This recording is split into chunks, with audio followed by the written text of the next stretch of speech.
Lagi satu mobil truk bermuatan kelapa sawit milik PT PN Juluk Raya Utara berbalik di jembatan Kampung Senebuk Baru, Kecamatan Juluk, Kabupaten Aceh Timur, Selasa 2 April 2019 sekitar pukul 00.30 waktu Indonesia Barat. Truk yang sedang keluar dari daerah perkebunan kelapa sawit tersebut menuju jalan nasional. Setiba di lokasi, jembatan yang dilintasi mobil tersebut ambruk.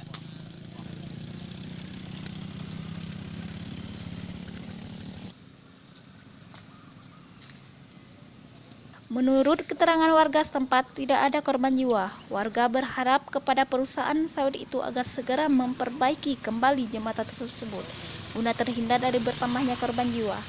Selain itu, warga mendesak pemerintahan Kabupaten Aceh Timur agar segera membangun jembatan itu secara permanen. Udah ada nggak, Mami?